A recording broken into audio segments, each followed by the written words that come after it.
Okay, so guys, this resource is located, just as a refresher, if you go to the Schoology homepage, there is a green folder. I've renamed it. It used to be called the Boston Massacre, but now it's called Causes of the American Revolution. If you open this folder and you click Hey King, that's the tab I want you to keep open in your browser because you might reference it. So I'm not going to read you this whole thing. I am going to read you the second page, but just as a refresher, this first page talks about the beginnings of Europeans' arrival in the Americas, specifically the English. We've talked a little bit about the French, a little bit about the Spanish, but this is mostly focused on the English. And remember, English colonists come to the Americas initially really self-governing themselves. They govern themselves. They come up with a lot of written agreements that lays out ways for them to govern themselves upon their arrival in the Americas. They're still loyal to the king, but there's kind of a mutual understanding that they're going to govern themselves. Okay, so this is where we're getting into the conflict that's about to erupt between the Crown of England and the American colonists. So it says a raw deal.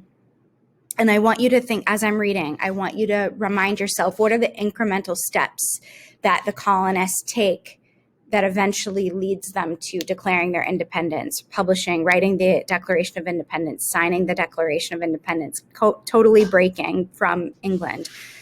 What are those steps? A raw deal. But then times got tough, and the British government went looking for money.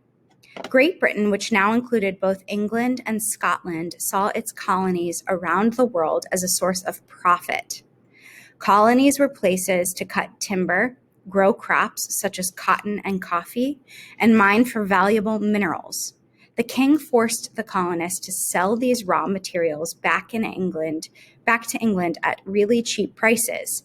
People in England would use the materials to make finished products.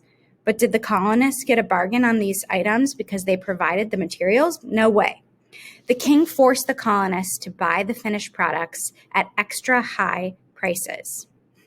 So this is King George. He's like, what about taxing the American colonists? And this is an example of one of those stamp taxes.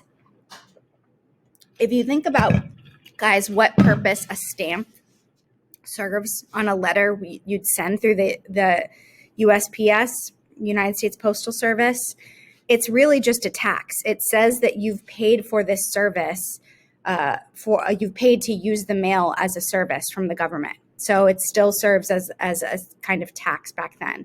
But this would appear on lots of different paper goods, books, newspapers, contracts. Looking for a fast buck? That was only the beginning. In the mid-1700s, Britain fought two expensive wars. Britain had taken out a lot of debt to pay for the war, so it went looking for a way to make money fast. Taxing the American colonists seemed like the perfect idea.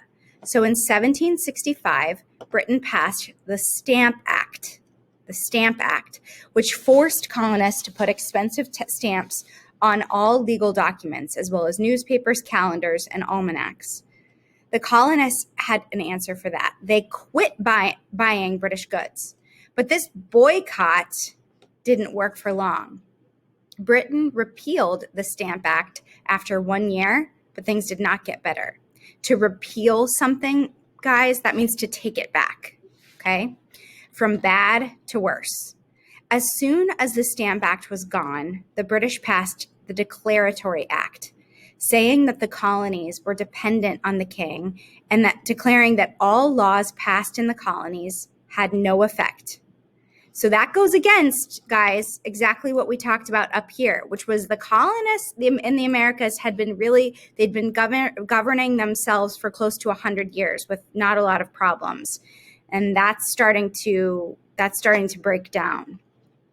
As if that weren't bad enough, Britain also taxed the Townshend Review Act, taxing things it knew the colonists couldn't make for themselves: paint, glass, paper, lead, and tea. This act also allowed British government workers to search people's houses and even break down doors to seize items the homeowner hadn't paid taxes for. On top of that, the Quartering Acts of 1765 and 1774 forced certain colonists to let British troops live in their houses. The soldiers didn't even have to pay rent. Think about when we talked in class, guys, about if you would go about your daily lives and you saw armed soldiers in your community everywhere, how that would make you feel. Now imagine that you're forced to house them, to do their laundry, to cook, to give them space in your home, and you don't have a choice. They are living in your living quarters. That's why it's called the Quartering Act. Then, in the 1770s, a series of laws cracked down on rebellious activity in Massachusetts colony. Colonists called these the Intolerable Acts. Enough is enough. The colonists finally decided there was only one solution: self-government.